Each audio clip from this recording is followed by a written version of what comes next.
मैं आपको 25 करोड़ रुपए दे सकता हूँ। एक ड्राइवर का बेटा हमारी सहायता करेगा। किसी भी हाल में कीचड़ कमल की बराबरी नहीं कर सकता है।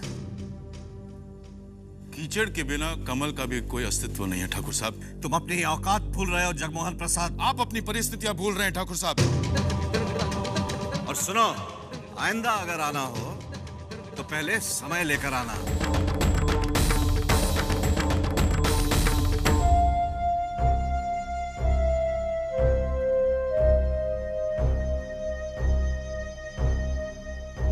पापा, पापा 2 मिनट आपसे बात करनी थी। कहो। पापा, वो मैंने चार्टर्ड अकाउंटेंट से केमिकल फैक्ट्री की प्रोजेक्ट रिपोर्ट तैयार करवा ली है। 7.5 करोड़ का प्रोजेक्ट है, जिसमें से बैंक आराम से 5 करोड़ लोन दे देगा। बचे 2.5 करोड़ जो हमें इन्वेस्ट करने होंगे। बैठो।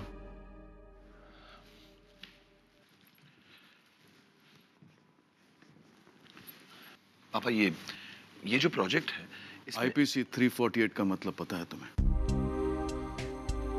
पापा, मैंने लॉ थोड़ी ना किया है। मैं तो हिस्ट्री में ग्रेजुएट हूं। IPC 348 का मतलब है wrongful confinement to extort confession और compel restoration of property। हाँ पापा, पर अब ये सब मुझे कहाँ समझ में आएगा। मैं इस वक्त सिर्फ केमिकल फैक्ट्री के बारे में। कैसे संभालोगे केमिकल फैक्ट्री विमल? तुमने हिस्ट्री में ग्रेजुएशन की है। हाँ पापा, पर वो मेरा दोस्त है ना संदीप, वो मुझे सब कुछ समझा दे। जब मैं तुम्हें इंडियन पीनल कोड के बारे में समझा रहा था तब तो तुमने कहा कि मुझे समझ में नहीं आएगा।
पिताजी, हम आप ही को ढूंढ रहे थे।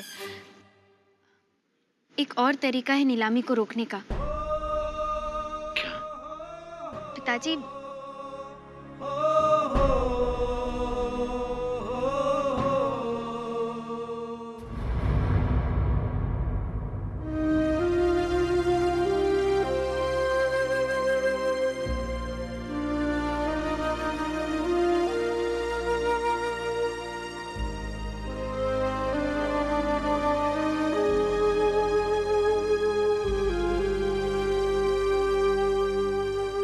आपने अपनी मेहनत से जो एक छोटा सा पौधा लगाया था, आज वो एक मजबूत पेड़ बन गया बाबूजी। इतना मजबूत पेड़ कि जिसकी जड़ें मीलों तक जमीन के अंदर फैली हुई हैं।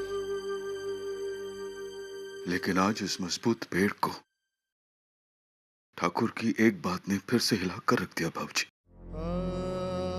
आत्मसम्मान मांगने गया था ठाकुर से बाबूजी, लेकिन एक बार फिर से उसने शब्दों का तमाचा मार दिया।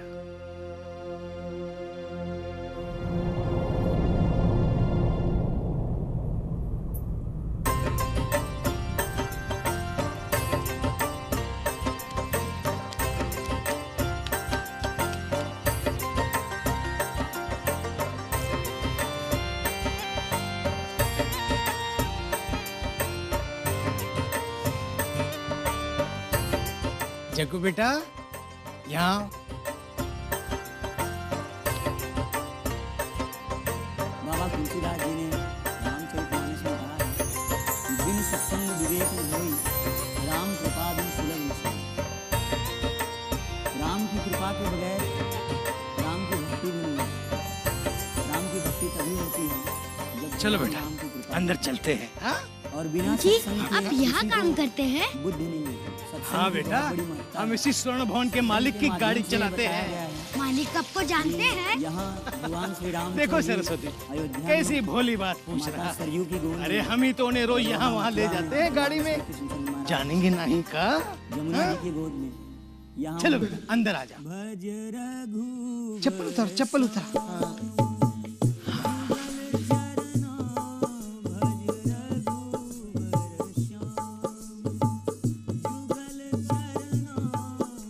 इनके मंदिर में सोने के भगवान है? हाँ बेटा, यहाँ सब कुछ सोने का है। हम सोने के भगवान को माथा टिकाएंगे। हाँ बेटे, हम माथा टिकवाएंगे तुम्हारा, सबसे आगे बिठाएंगे तुम्हें। हाँ चलो, आओ बेटा।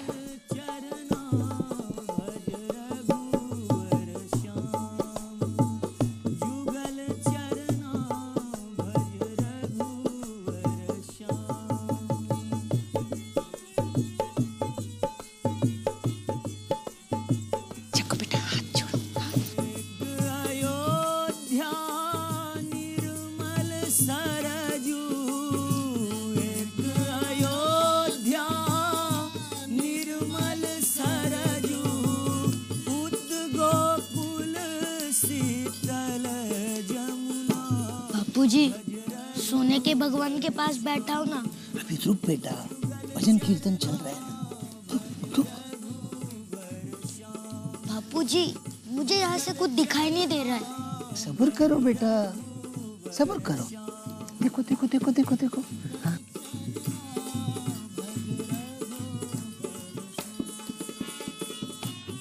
बापूजी, वहाँ पे बताशे भी रखे हैं। मैं वहाँ जाऊँ? नहीं मानता ना, जा। रहने दो जी, बड़े ठाकुर गुस्सा करेंगे। काहे गुस्सा करेंगे? जब उन्हें पता चलेगा हमारा बेटा है, कुछ नहीं बोलेंगे। जा बेटा जा। जा जा जा जा। जुगल चरना भज रघुबर श्याम, जुगल चरना भज रघुबर श्याम, जुगल चरना भज रघुबर श्याम। बोलो राम राजा राम राजा राम राजा बोलो राम राजा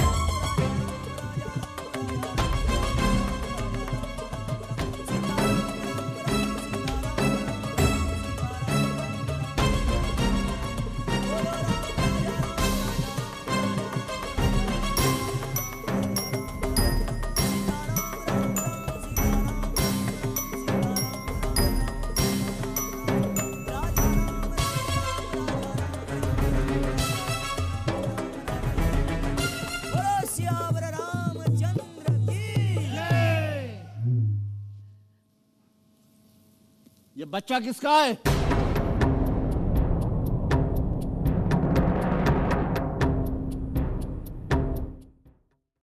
किसका है ये बच्चा? मालिक, मालिक, मालिक, हमारा। यहाँ क्यों बैठा है? ले जाओ उसे।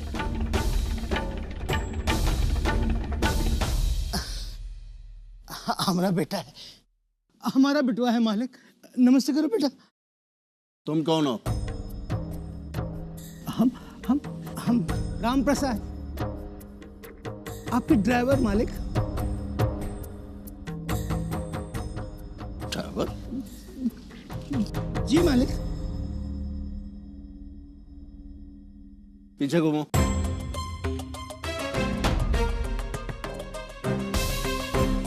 पीछे घूमो।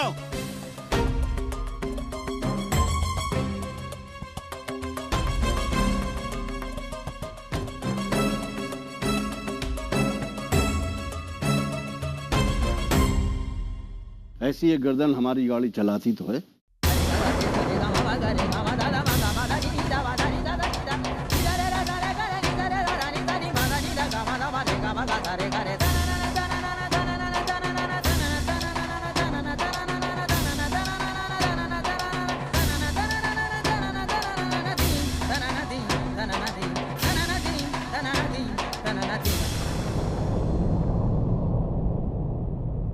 उस समय मुझे कुछ समझ में नहीं आया बाबूजी, कुछ भी नहीं। बच्चा था ना, जान सका तो सिर्फ इतना कि मेरी गलती के कारण आपको शर्मिंदा होना पड़ा सबके सामने। अम्मा से बार बार पूछा तो उन्होंने समझाया कि जागरण की रात को क्या हुआ और क्यों हुआ। जग्गू, किससे बतिया रहा है? किसी से नहीं अम्मा, बस ऐसे ही बाबूजी की याद आ गई थी। तू अपने बाबूजी को याद कर रहा है? हाँ अम्मा। तू सच कह रहा है?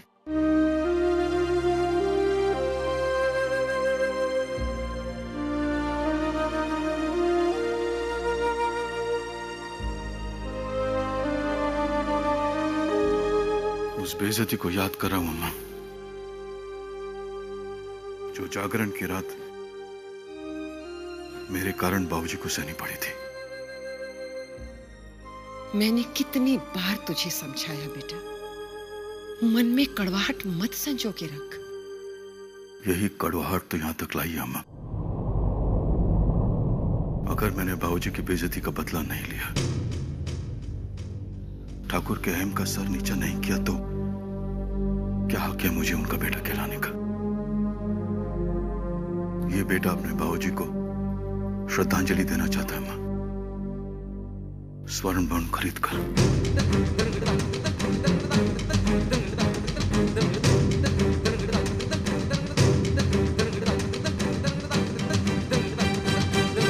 हम सिर्फ इतना चाहते हैं कि किसी भी तरह स्वर्ण भवन नीलामी से बच जाए। देखिए मैम, इतनी जल्दी हम किसी भी बिल्डिंग के बारे में ये फैसला नहीं ले सकते कि वो कल्चरल हेरिटेज के अंडर आती है या नहीं। उसका एक प्रॉपर प्रोसेस है। हम जानते हैं, इसलिए तो स्वर्ण भवन के सारे कागज हम अपने साथ लेकर आए हैं। ये देखिए, ये कंस्ट्रक्शन प्रोग्रेशन फाइल है।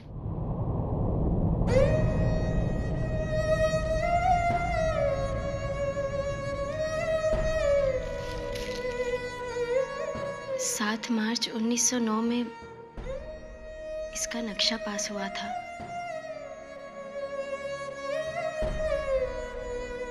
5 मई 1909 को इसकी नींव रखी गई थी और फिर। आप बोलते रहिए, मैं सुन रहा हूं आपको। सर, हम सिर्फ इतना कहना चाहते हैं कि स्वर्ण भवन को अब 100 साल से भी ऊपर हो गए और अब इसे आर्ट एंड कल्चर हेरिटेज की कैटेगरी में रखते हुए इसके रख रखाव, आई मीन इसके मेंटेनेंस की जिम्मेदारी अब सरकार को उठानी चाहिए। और हमारे फादर इसके मालिक होते हुए भी इसे सरकार को देने के लिए तैयार हैं।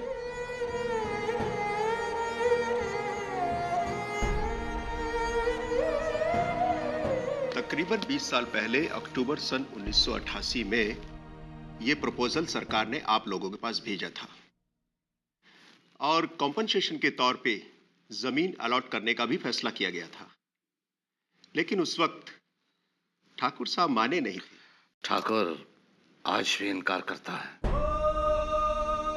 नहीं बनाना हमें अपने स्वर्ण भवन को एक ऐतिहासिक मकबरा। पिताजी, आप ऐसे क्यों नाराज हो रहे हैं? बैठिए तो 2 मिनट। पल भर और यहाँ बैठेंगे तो हमारा दम घुट जाएगा स्वर्णाभा। चलिए यहाँ से। Thank you officer.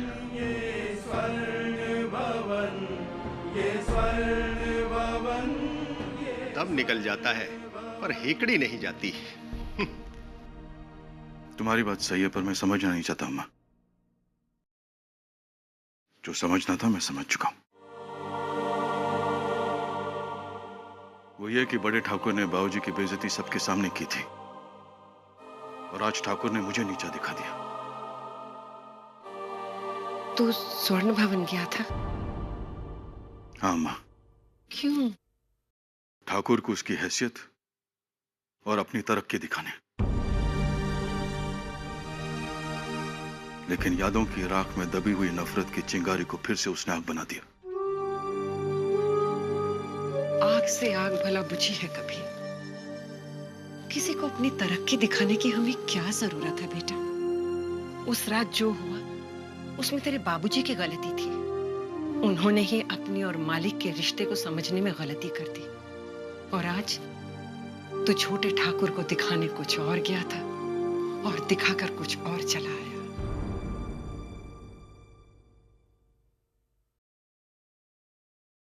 अम्मा एक बात बता, जिस स्वर्ण भवन में बाबूजी कभी काम करते थे, अगर तुम उसकी मालकिन बन गई तो तुम्हें कैसा लगेगा? तो स्वर्ण भवन खरीदेगा? तो स्वर्ण भवन खरीदेगा? हाँ माँ, दुनिया को तो ऐसे लगेगा कि मैं स्वर्ण भवन का सौदा कर रहा हूं, लेकिन सिर्फ मैं जानता हूं कि मैं ठाकुर से अपने बाबूजी की इज्जत वापस ले रहा हूं।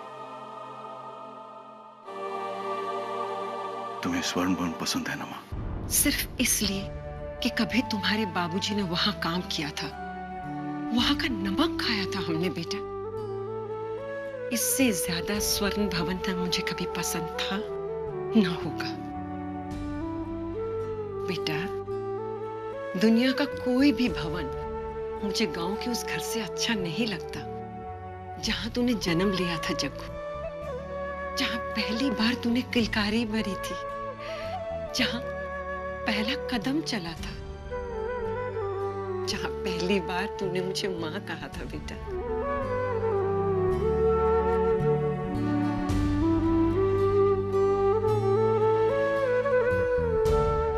अगर औरत बच्चे को जन्म देती है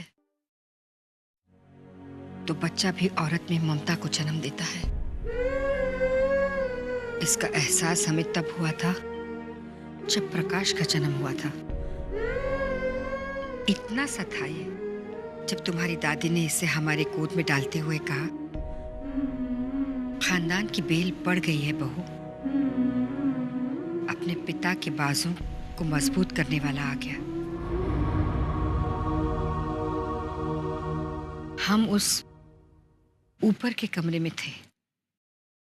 माँ, आप मायके नहीं गई थी नानी के पास?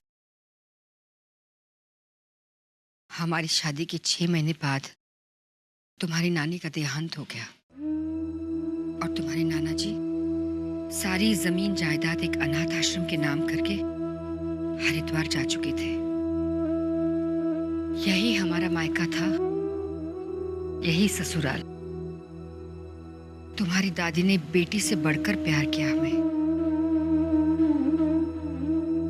उनकी आधी जान हम में थी, आधी प्रकाश में। इसका नाम भी उन्होंने ही रखा और कहा, अपने पिताजी का भविष्य रोशन करेगा, भविष्य रोशन करेगा, भविष्य रोशन करेगा। स्वर्ण भवन का चिराग है ये, चिराग है ये, चिराग। किस्मत के अंधेरों का दुश्मन प्रकाश, स्वर्ण प्रकाश, स्वर्ण प्रकाश, स्वर्ण प्रकाश। अपने पिताजी का भविष्य रोशन करेगा ये, भविष्य रोशन करेगा ये, भविष्य रोशन करेगा।